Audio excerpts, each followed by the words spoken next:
आप इसलिए बैठे हैं आप समस्या को समाधान तक पहुंचा सके। आप समाधान के लिए आपकी नियुक्ति की गई है, समस्या देने के लिए नहीं बनाई गई है।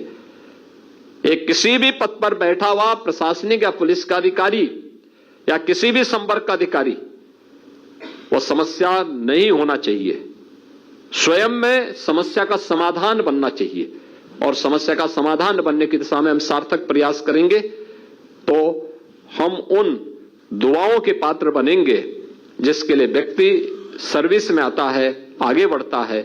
और मुझे पूरा विश्वास है आप सभी लोग पूरी ईमानदारी के साथ उत्तर प्रदेश सरकार की इस स्पीड को आगे बढ़ाने में अपना योगदान दे पाएंगे। उत्तर प्रदेश की जनता जनार्दन के लिए आप उनके हितों का संवर्धन वाला बन पाएंगे। एक संवेदनशील प्रशासन के रूप में, त्वरित निर्णय लेने वाले प्रशासन के रूप में आपकी छवि बन पाएगी।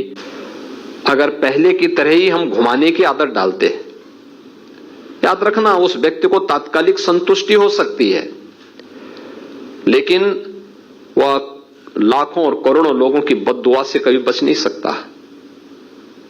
और खासतौर पर अधिकारी संवर्ग में दोनों तीनों प्रकार की जो कैटेगरी यहां पर बैठी हुई है, उन सबसे मैं यही कहूंगा, आपके पास अपने सेवा के माध्यम से जनता जनार्दन की दुआ लेने का भी अवसर होता है और बद्दुआ लेने का भी पूरा अवसर होता है। आपको तय करना होता है कि आप अपने इस पीरियड को पूरा जो एक कार्यकाल होगा आपका 30 वर्ष का, 35 वर्ष का, इस 30-35 वर्ष का कार्यकाल आप दुआ लेने के लिए और आगे के भविष्य को उज्जवल बनाने के लिए करना चाहते हैं या बद्दुआ लेने के लिए करना चाहते हैं। क्योंकि मैं देखता हूं रिटायरमेंट के बाद ऐसे लोगों की बड़ी दुर्गति होती है, फिर कोई पूछने नहीं जाता, झांकने नहीं जाता। और उसमें से बहुत सारे अधिकारियों को तो मैं यही सचिवालय का चक्कर लगाते हुए देखता हूं, क्योंकि बहुत बार लोग आते हैं कहते साहब मेरा ये काम अटका हुआ है। मैं कहता हूं सब तुम्हारे ही उत्तराधिकारी हैं जो तुम्हारा काम अटका रहे हैं, कोई बाहरी नहीं है, यही काम तुम भी करते थे। तो जो काम किए हो फल तो वही काटोगे जो बीज बोया है। और इसीलिए आपने देखा होगा पूरी प्रक्रिया में पहली बार किसी आयोग या बोर्ड के द्वारा चयन की प्रक्रिया को एक समय सीमा के अंदर पूरा किया गया। 9 महीने के अंदर आपकी पूरी परीक्षा की प्रणाली और पूरे रिजल्ट को देने में मात्र 9 महीने के अंदर ही इस पूरी प्रक्रिया को संपन्न किया गया। न कोई सिफारिश, न कहीं से कोई हस्तक्षेप। और जहां पर जिन लोगों ने परीक्षा की शुचिता पे कुछ भी उसमें घुसपैठ करने का प्रयास किया, वे लोग उसका खामियाजा भुगत भी रहे हैं। आपने देखा होगा उनकी सबकी प्रॉपर्टी भी जब्त हो रही है, उन सबके घरों में रेड पड़ रहा है। उन लोगों को पूरी तरीके से सरकार अपने शिकंजे में ले चुकी है और पहले तय कर चुकी है कि अगर किसी ने युवाओं के भविष्य के साथ खिलवाड़ किया तो सरकार उसके भविष्य के साथ जरूर खिलवाड़ करेगी और उतनी ही शक्ति के साथ उनसे निपटने का काम भी कर रही है। जो लोग परीक्षा की शुचिता और पारदर्शिता में सेंध लगाने का कुत्सित प्रयास करेंगे, वे कहीं भी छुपे होंगे, उनको बाहर निकालने में बहुत देर नहीं लगती। और मुझे लगता है कि आज जो कार्य प्रदेश के अंदर बखूबी हो रहा है और इसी शुचिता और पारदर्शिता का परिणाम है कि गत 7 वर्ष के अंदर इस डबल इंजन की सरकार ने प्रदेश के अंदर 6.5 लाख से अधिक युवाओं को सरकारी सेवा में लेने में सफलता प्राप्त की।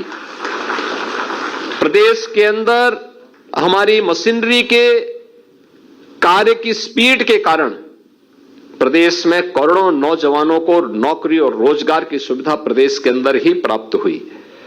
अलग अलग सेक्टर में उसे आगे बढ़ने का प्रयास, उसको एक अवसर प्राप्त हुआ और आज हम देख रहे हैं कि इसका परिणाम यहां की पर कैपिटा इनकम पे पड़ा है, यूपी की जीडीपी पे पड़ा है। यूपी देश के अंदर आज दूसरी बड़ी अर्थव्यवस्था के रूप में उभर करके सामने आया है। ये तब होता है जब कहीं कार्य होता है, जब एक साथ मिलकर के पूरी मशीनरी टीम वर्क के साथ आगे बढ़ने का कार्य करती है। और आज उसके परिणाम भी हम सबके। आप बहुत महत्वपूर्ण काम कर सकते हैं। गवर्नमेंट के इंजन के रूप में आपको अपनी भूमिका का निर्वहन करना है, और उसमें खासतौर पर डिप्टी कलेक्टर। अब तो टेक्नोलॉजी काफी इंप्रूव हो चुकी है, और मुझे लगता है कि जब तक आप फील्ड में आएंगे तब तक हम लोग राजस्व के सभी कार्यों को पूरी तरह डिजिटाइज करने में सफल हो चुके होंगे। लेकिन फिर भी मेरा यह मानना है कि आज भी विवाद का कारण राजस्व से संबंधित ज्यादा मामले पड़े हुए हैं। अगर इन मामलों को समयबद्ध तरीके से बैठने की आदत डिप्टी कलेक्टर अपनी तहसील में करके और पहले दिन तय करें कितनी पेंडेंसी है, और फिर उसको लेकर के एक समय सीमा के अंदर अपने निस्तारण की प्रक्रिया को आगे बढ़ा लें। क्योंकि बहुत सारे मामले तो इसलिए होते हैं कि जिस दिन आप किसी मामले में निर्णय देने के लिए होते हैं उस दिन वहां पे हड़ताल होने लगती होगी। एक बार दो बार नोटिस जारी करिए, नहीं तो फिर दोनों पार्टियों से बोले कि वे स्वयं ही यहां बहस करके बता दो अपनी बात को, और निर्णय लेकर के आप त्वरित रूप से आगे बढ़ते हैं। कोई समस्या नहीं आती, फिर समाधान तक आप स्वयं पहुंच सकते हैं। एक गरीब को न्याय देना हमारा दायित्व होना चाहिए। उस गरीब के साथ हम खड़े होंगे जिसकी किसी मंच पर सुनवाई नहीं हुई है। कानून व्यवस्था को बनाए रखने में भी आप बड़ी भूमिका का निर्वहन करते हैं। लैंड रिकॉर्ड के साथ साथ राजस्व से संबंधित सभी प्रकार के इन कार्यों में आपकी एक बड़ी भूमिका होती है। डिप्टी एसपी का पद भी इसी प्रकार का है। ये कोई सेरेमोनियल पद नहीं है कि बैठा दिया वो केवल जो है अपना एक पिकनिक बनाने के लिए एक थाने में जा रहा, उस थाने में जा रहा। वहां की एक एक गतिविधि को वॉच करना। थाने में हम जब विजिट कर रहे हैं, हम देखें तो क्या स्थिति है थाने की, पब्लिक के साथ व्यवहार कैसा है, यहां पे मामले जो दर्ज किए गए उनमें चार्जशीट की स्थिति क्या है, वहां पर अन्य मामलों में किस रूप में हम लोग कार्रवाई कर रहे हैं, कितने ऐसे अपराधी हैं जिन अपराधियों के खिलाफ कार्रवाई करके आप उस थाने क्षेत्र को पूरी तरह अपराध से मुक्त कर सकते हैं। वहां पे पीआरबी की पेट्रोलिंग की स्थिति क्या है, वहां पे ट्रैफिक की स्थिति क्या है, प्रोसिक्यूशन को आगे बढ़ाने में थाने स्तर पर क्या प्रयास होने चाहिए। ये बहुत सारे मामले हैं जिनकी आप समीक्षा कर सकते हैं। थाने के अंदर रिकॉर्ड के रखरखाव के लिए क्या कार्रवाई हो रही है। ऐसे कोषाधिकारी के रूप में भी अपने उत्तरदायित्वों का निर्वहन करते हुए, टेक्नोलॉजी का बेहतरीन उपयोग करते हुए कैसे हम लोग वहां आने वाले एक एक व्यक्ति को राहत देने में अपना योगदान दे सकते हैं, एक बड़ी भूमिका है। और उस भूमिका के साथ अगर आप कार्य करते हैं तो करोड़ों लोगों की दुआ आपके साथ चलती है। आपकी सर्विस तो मेरिट के आधार पर आगे बढ़ती ही है, लेकिन साथ साथ करोड़ों लोगों की दुआ भी आपके साथ चलती है, जो आपको आगे बढ़ने के लिए एक उज्जवल भविष्य को आपको आगे बढ़ाने में योगदान देती है। लेकिन जब हम लोग कोताही बरतते हैं, अधिक से अधिक नेगेटिविटी ये मान करके चलते हैं हमें इसका बिगाड़ना ही है, आप बिगाड़ने के लिए नहीं बैठे हैं जी। कोई किसी पद पर इसलिए नहीं बैठा है कि वो किसी का बिगाड़ेगा। अगर बिगाड़ता है तो बद्दुआ का पात्र बनता है। आप इसलिए बैठे हैं आप समस्या को समाधान तक पहुंचा सके। आप समाधान के लिए आपकी नियुक्ति की गई है, समस्या देने के लिए नहीं बनाई गई है। एक किसी भी पद पर बैठा हुआ प्रशासनिक या पुलिस का अधिकारी या किसी भी संपर्क का अधिकारी, वो समस्या नहीं होना चाहिए, स्वयं में समस्या का समाधान बनना चाहिए। और समस्या का समाधान बनने की दिशा में हम सार्थक प्रयास करेंगे तो हम उन दुआओं के पात्र बनेंगे जिसके लिए व्यक्ति सर्विस में आता है, आगे बढ़ता है। और मुझे पूरा विश्वास है आप सभी लोग पूरी ईमानदारी के साथ उत्तर प्रदेश सरकार की इस स्पीड को आगे बढ़ाने में अपना योगदान दे पाएंगे। उत्तर प्रदेश की जनता जनार्दन के लिए आप उनके हितों का संवर्धन वाला बन पाएंगे।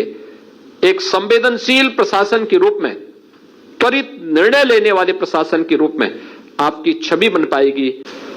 अगर पहले की तरह ही हम घुमाने की आदत डालते, याद रखना उस व्यक्ति को तात्कालिक संतुष्टि हो सकती है, लेकिन वह लाखों और करोड़ों लोगों की बद्दुआ से कभी बच नहीं सकता। और खासतौर पर अधिकारी संवर्ग में दोनों तीनों प्रकार की जो कैटेगरी यहां पर बैठी हुई है, उन सबसे मैं यही कहूंगा, आपके पास अपने सेवा के माध्यम से जनता जनार्दन की दुआ लेने का भी अवसर होता है और बद्दुआ लेने का भी पूरा अवसर होता है। आपको तय करना होता है कि आप अपने इस पीरियड को पूरा जो एक कार्यकाल होगा आपका 30 वर्ष का 35 वर्ष का, इस 30-35 वर्ष का कार्यकाल आप दुआ लेने के लिए और आगे के भविष्य को उज्जवल बनाने के लिए करना चाहते हैं या बद्दुआ लेने के लिए करना चाहते हैं। क्योंकि मैं देखता हूं रिटायरमेंट के बाद ऐसे लोगों की बड़ी दुर्गति होती है, फिर कोई पूछने नहीं जाता, झांकने नहीं जाता, और उसमें से बहुत सारे अधिकारियों को तो मैं यही सचिवालय का चक्कर लगाते हुए देखता हूं। क्योंकि बहुत बार लोग आते हैं, कहते साहब मेरा एक काम अटका हुआ है। मैं कहता हूं सब तुम्हारे ही उत्तराधिकारी हैं जो तुम्हारा काम अटका रहे हैं, कोई बाहरी नहीं है, यही काम तुम भी करते थे। तो जो काम किए हो फल तो वही काटोगे जो बीज बोया है। और इसीलिए आपने देखा होगा पूरी प्रक्रिया में पहली बार किसी आयोग या बोर्ड के द्वारा चयन की प्रक्रिया को एक समय सीमा के अंदर पूरा किया गया। 9 महीने के अंदर आपकी पूरी परीक्षा की प्रणाली और पूरे रिजल्ट को देने में मात्र 9 महीने के अंदर ही इस पूरी प्रक्रिया को संपन्न किया गया। न कोई सिफारिश, न कहीं से कोई हस्तक्षेप, और जहां पर जिन लोगों ने परीक्षा की शुचिता पे कुछ भी उसमें घुसपैठ करने का प्रयास किया, वे लोग उसका खामियाजा भुगत भी रहे हैं। आपने देखा होगा उनकी सबकी प्रॉपर्टी भी जब्त हो रही है, उन सबके घरों में रेड पड़ रहा है। उन लोगों को पूरी तरीके से सरकार अपने शिकंजे में ले चुकी है और पहले तय कर चुकी है कि अगर किसी ने युवाओं के भविष्य के साथ खिलवाड़ किया तो सरकार उसके भविष्य के साथ जरूर खिलवाड़ करेगी और उतनी ही शक्ति के साथ उनसे निपटने का काम भी कर रही है। जो लोग परीक्षा की शुचिता और पारदर्शिता में सेंध लगाने का कुत्सित प्रयास करेंगे, वे कहीं भी छुपे होंगे, उनको बाहर निकालने में बहुत देर नहीं लगती। और मुझे लगता है कि आज जो कार्य प्रदेश के अंदर बखूबी हो रहा है,